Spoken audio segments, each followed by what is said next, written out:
Welcome back. In another round of breaking update, what we are learning of this violent attack that disrupted the peaceful demonstration that was happening in Boulder, Colorado, injuring at least 6 people. According to authorities, the incident that occurred on the Pearl Street pedestrian mall, where a group had gathered to call for the release of Israeli hostages in Gaza. Police say the suspect, who has been identified as 45-year-old Mohammed Sabri Solomon, has approached the crowd and used makeshift flamethrower before throwing an incendiary device described as a firebomb into the group and set several people on fire.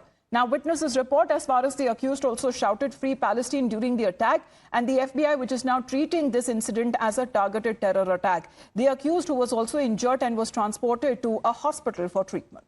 Now, a breaking update with regards to this attack that has taken place in Colorado. We are learning that a stern warning that has now been issued from the U.S. Secretary of State, Marco Rubio. As in a fiery statement, Rubio has said that the United States will track down the terror sympathizers and will revoke their visas and will deport them without any delay. The message is loud and clear. America will not be a safe haven for those who are endorsing or enabling terrorism. As far as Marco Rubio has now issued the stern warning that as far as the terror sympathizers are concerned, we are going to hunt you down. I mean, this could be any more clear that could be made as far as the statement, Srinjoy, that is now coming in from the U.S. Secretary of State, with the recent incidents that have been also taken place that are now being termed as targeted terror attacks. And this is something that the United States has now made it clear that they will not tolerate such attacks. There have been two in very recent days, one in Washington when 2 Israeli diplomats were killed, and this one when 6 people were injured.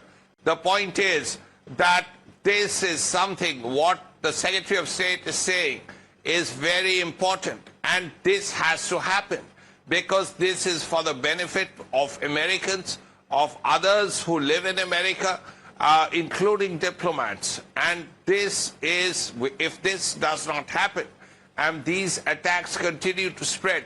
Just think, one happened in Washington, D.C., the other in Boulder, Colorado, hundreds of miles away from each other. Now the third could happen anywhere else. But before the third happens, it's important that all these illegal immigrants who are terror sympathizers or potentially terrorists, they should be found and they should be moved out of the country. And that should happen as soon as possible. Absolutely. As far as these incidents that are now concerned, America making it clear that it will not allow to shelter or give shelter to any terror sympathizers or supporters as well. This warning coming in from the U.S. Secretary of State. Srinjoy, thank you very much for the moment joining in. Let's get you more world updates.